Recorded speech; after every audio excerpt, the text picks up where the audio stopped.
We are Capstone Team 2 in Engineering 4010 Capstone Design 1, and our project is the ECU Ecological Engineering Outdoor Lab.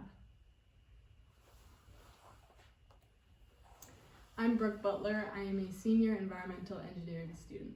I'm Maeve English. I am a senior mechanical concentration engineering student. My name is Chase Teeter, and I'm an environmental engineering student here. My name's Tucker Williams, and I'm a senior mechanical concentration engineer. So this is our outline. We will be going over what we did during our time of research during this capstone project. It will all sort of flow into one another. Each of my teammates will present their ideas and what we went through as a team.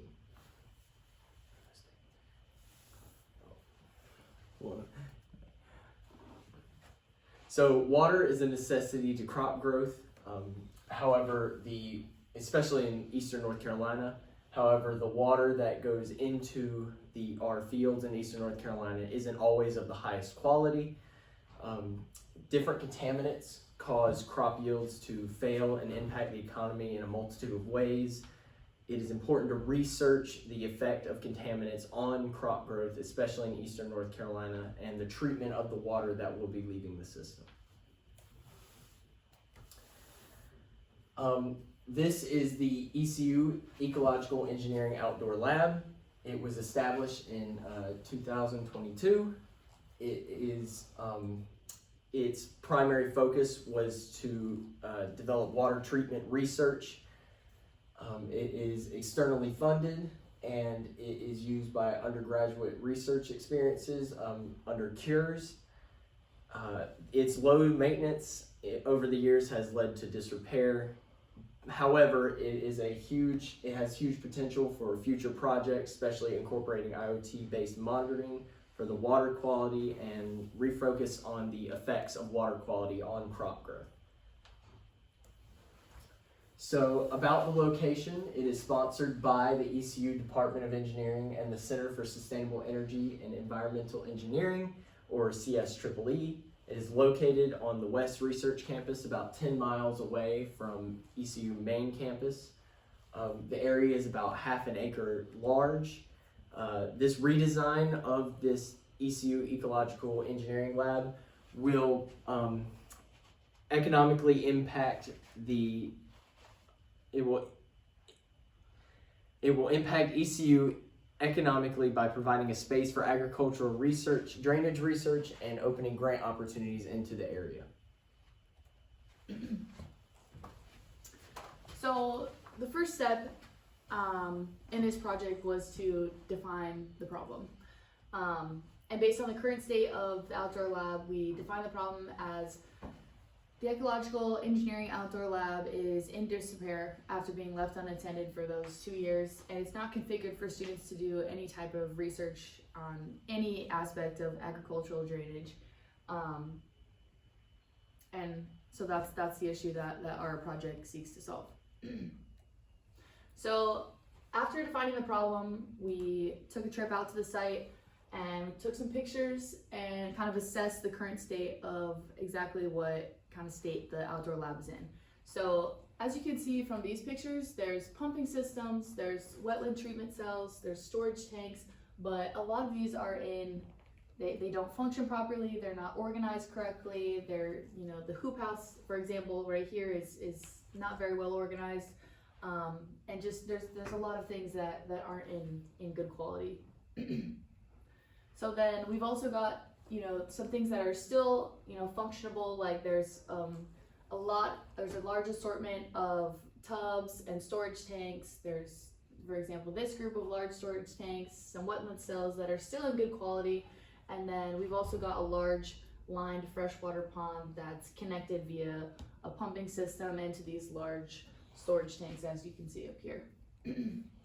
So after that initial analysis and defining the problem, we discussed with our sponsor, and we realized that there's two kind of focuses that he would like us to, I guess, have the reworked design of the outdoor lab focus on. So our first research area was agricultural drainage and freshwater treatment, and then the second one was saltwater intrusion and agricultural drainage. So instead of generating individual designs for the lab based on these two research opportunities, we initially focused on deciding between these two research opportunities so that we avoided basically doing two different projects and summing up or trying to come up with different individual designs between these two of them, or the two of these research opportunities. So the agricultural drainage and freshwater treatment would focus on simulating agricultural runoff, growing crops in the hoop house, and testing the removal of nutrients. And then the saltwater intrusion would focus on simulating saltwater intrusion, the effect of that on crop growth, and then also just treating saltwater. So the objectives for our project, one of the main objectives we have is for the project to be environmentally safe. For the different research topics, the freshwater project has the potential of releasing nutrients into the environment because fertilizer has nutrients in it, and nutrients can cause eutrophication, which can harm aquatic life, and it's just not great for the environment. And the saltwater intrusion project, there's the risk of saltwater leaking into the environment, and this can also harm plants and aquatic animals. So our project has to be environmentally safe and contain that contaminated water. And for the saltwater project, it would have to recycle the saltwater back into the system. The lab also should be durable. So this means weatherproof, waterproof so it's not leaking, and resisting sunlight, resisting extreme temperatures and high winds. The labs should also be efficient. It has a specific flow because of the water treatment, so having a logical flow from each part of the system.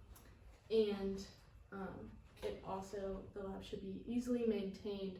This means accessible piping that can be repaired easily, removable sensors that can be taken in or taken out and put in, and also controllable water flow. So having control valves or pumps so that the water can be controlled by the user. The lab should also be technologically advanced. We want to incorporate an Internet of Things to be able to control the system using devices and monitors, and also we want to use sensors to measure the water quality in various different parameters and to measure the water salinity for the saltwater project. The lab should also be cost efficient in maintenance, equipment, and total costs. So the summary of important engineering design specifications. For the treatment of agricultural drainage, there's nitrogen and phosphorus are the main nutrients that we would target to take out of the water. And the limits for these are 10 parts per million, which is given by the EPA's maximum contaminant level standards. The lab should also be weather resistant, so have a UV resistance or have UV degradation of less than 5%. And it should be able to withstand winds up to 80 miles per hour, and it should be able to withstand temperatures between -10 to 110 degrees Fahrenheit. The lab also has system measurement and control, and the sensors, they should be calibrated so that the cell constant is 5 with a tolerance of 1, and we will ensure this by calibrating the sensors. The project should also be saltwater corrosion resistant for the saltwater project, so have a corrosion of less than 1 inch per year for the piping and the sensors. The constraints for the project the total cost of the lab should not exceed $100,000, and the equipment costs should not exceed $25,000, and they must not exceed $50,000. And the total cost includes the equipment, the labor and construction, and the operating and maintenance costs. The lab should also have minimal human input required to operate, so have low maintenance. It should be able to run on its own and be checked by students throughout the week easily. The lab also must be designed to protect the environment. That's very important, and we need to follow the EPA and state standards. So for our project, we had the 2 different research topics that we were looking at, but we needed to focus on one in order to narrow the project scope so that we aren't doing 2 projects at once and can create more detailed designs. So we ultimately chose the saltwater intrusion project because this was something our sponsor was more interested in researching, and this project can be really impactful to the environment and to helping farmers in eastern North Carolina understand the effect of saltwater intrusion on their crops and know how to treat that or combat it. And this project also, there's opportunity with this project to modify it to also use for freshwater projects, because the saltwater intrusion project would require materials that are resistant to corrosion. It would be harder to go from a project designed for freshwater to a project designed for saltwater, but with the saltwater project, you could use it for freshwater as well. All right, and for our project, we had to look at some of the functions that were going to be a part of it and generate some alternative solutions. So the 2 we have highlighted here, the reason why they are highlighted is because they fell under both of the research topics that we were given at the beginning and were easily applicable to both and didn't need to be changed at all depending on if we were using fresh or salt water. So the first one we were looking at is analyzing the water quality. And we came up with 4 different options that we could use. The first 2 are going to be handheld water quality meters, the first one being a water quality meter and the second one being a UV spectrometer. The UV spectrometer is able to pick up chemicals in the water, while the water quality meter is more so going to be for your pH, your dissolved oxygen, and conductivity within the water. While the continuous water quality sonde it's going to be able to continuously pick up data, and it's going to be collect things very similar to what the water quality meter is going to be able to do. And lastly, we thought of the benchtop spectrophotometer, and it's similar to what the UV spectrometer is going to be able to give us. However, it covers a wider range of wavelengths that it's picking up from, so it can pick up more chemicals, and also it's able to pick up things such as the pH and dissolved oxygen that the water quality meter could pick up as well. And for the water treatment techniques that we were looking at, we were told to look at constructed treatment wetlands from our sponsor. And so the 4 that we came up with were the free water surface flow, the vertical flow, the horizontal flow, and the hybrid. And they all have different aspects within themselves that make them unique. For example, the vertical flow and the horizontal flow that shows you how the water is moving through the constructed treatment wetland. So now we had to decide which ones we were going to choose. The 4 topics that we chose to quantify each one by were cost, ease of use, accuracy, and data storage. For cost, a lower number meant it was more expensive, a higher number meant it was more cost efficient. For ease of use for us, it was specifically tailored to the project. A higher number would be easier to integrate into the project, while a lower number it'd be harder to be able to. For accuracy, that was based on the accuracy of the tool that we were actually using, that 10 being a high accuracy and 1 being it was not accurate at all. And lastly, for data storage, we need something that's going to be able to hold data for a long period of time. And so a 10 would be something that it could store data for days, months, and even years, while a 1 would be something that it doesn't store any at all. And so for this, the continuous water quality sonde was by far the favorite choice for this.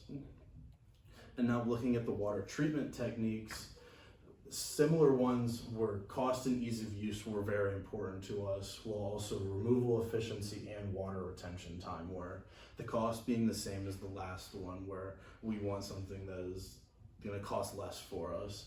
Ease of use was really similar. It's more based of what's already out there and what would be easier to put in instead of having to dig out and place more things in. For removal efficiency, that was looking at how much of the suspended solids and the chemicals we're actually going to be able to take out of the water. And for the water retention time, we're looking for a lower water retention time to be able to get water in and out of the system as quickly as possible. And so for this, the hybrid constructed treatment wetland won by not a ton, but it had slight differences that make it more beneficial for our projects. For the upcoming milestones, this upcoming week, we're going to be making a full components list for the saltwater intrusion project, just going over everything and making sure that we're able to make the economic analysis that's going to be working on that following week.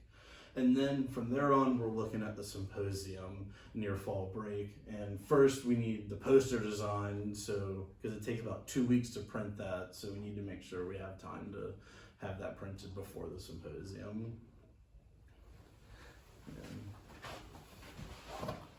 And thank you for watching our presentation.